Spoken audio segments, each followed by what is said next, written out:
ध्यान देना, ये वाक्य बड़े काम आते हैं। ओ एच ग्रुप ने इलेक्ट्रॉन कहा, जहां पे बढ़ाए, जहां पे बढ़ाए, जहां पे बढ़ाए। देख रहा है आपको इस पोजीशन में कहीं नेगेटिव नहीं दिख रहा है। इस पोजीशन को कहते हैं मेटा पोजीशन, इस पोजीशन को कहते हैं आर्थो पोजीशन, जहां लगा हुआ है। इस पोजीशन को कहते हैं पैरा पोजीशन। आपको इसका नॉलेज होना चाहिए। This is ortho, this is Meta, ये पैरा। आर्थो, मेटा, जो नीचे वाली पैरा पोजीशन होती है।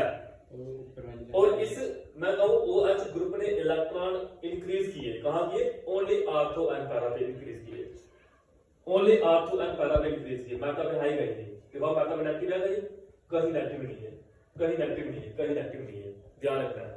और दूसरा जो लिया था जिसने नेगेटिव रेजोनेंस इफेक्ट शो किया, नेगेटिव रेजोनेंस इफेक्ट का क्या मतलब हुआ इसको तो अच्छा लिखा। नेगेटिव रेजोनेंस इफेक्ट शो किया, नेगेटिव मतलब होता है इलेक्ट्रॉन लेना, इलेक्ट्रॉन लेना। अगर कहूं कि इस पूरे स्ट्रक्चर में सबसे ज्यादा इलेक्ट्रॉन कौन सी पोजीशन पे है? सबसे ज्यादा इलेक्ट्रॉन मेटा की पोजीशन पे है, मेटा पे, मेटा पे, मेटा पे, मेटा पे। आप कहोगे कैसे? क्योंकि आर्थो पे और पैरा पे, आर्थो पे और पैरा पे सिर्फ पॉजिटिव पॉजिटिव है, और जहां पे पॉजिटिव होता है वहां पे इलेक्ट्रॉन कम होते हैं। जहां पे पॉजिटिव होता है वहां पे इलेक्ट्रॉन क्या? कम। और जहां पे नेगेटिव होता है वहां पे इलेक्ट्रॉन क्या? ज्यादा। पॉजिटिव इलेक्ट्रॉन कम।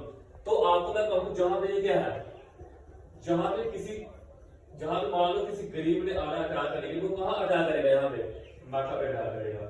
जहां किसी गरीब ने आना अटैक करने के लिए जिसके ऊपर पॉजिटिव साइन हो, वो कहां अटैक करेगा? आर्थो पे अटैक करेगा और पैरा पे अटैक करेगा। क्यों? क्योंकि जहां पे नेगेटिव है इसलिए। आप बोलते जहां पे कहां अटैक करेगा? मेटा पे। क्यों? मेटा पे पॉजिटिव नहीं है। आप बोलते सर आर्थो और पैरा पे अटैक नहीं कर सकता। आर्थो और पैरा पे अटैक नहीं कर सकता क्योंकि आर्थो और पैरा पे पॉजिटिव साइन है, प्लस के पास अटैक क्या मिलेगा? मान लो आप डेली आते हो, अक्षु के पास आते हो कि अक्षु केमिस्ट्री समझा, अक्षु से कितना समझ लोगे आप? उतना समझोगे जितना उसने पहले का पढ़ा हुआ है, आगे का तो नहीं पढ़ सकते। तो यही चीज मैं आपको समझा रहा हूं कि आर्थो और पैरा का मतलब क्या है और मेटा का मतलब क्या है। सबसे पहले आपको इसकी पोजीशन के बारे में पता होना चाहिए कि आर्थो कहां पे होता है और मेटा कहां पे होता है और पैरा कहां पे होता है। क्योंकि जितने भी जहां पे इलेक्ट्रोफाइल होते हैं, इलेक्ट्रोफाइल कहते हैं जिनके ऊपर पॉजिटिव साइन होता है, इनको इलेक्ट्रॉन चाहिए होते हैं। पहले वाले में इलेक्ट्रॉन आर्थो और पैरा में मिलेंगे, दूसरे वाले में इलेक्ट्रॉन जहां पे लिखा होगा वो मिलेंगे मेटा में मिलेंगे। बस इतना ध्यान रखना है। मेटा, आर्थो, पैरा, बस तीन चीजें सीखने वाली होती है। जी मैं लिखाऊंगा आप लोगों को कि क्या लिखवा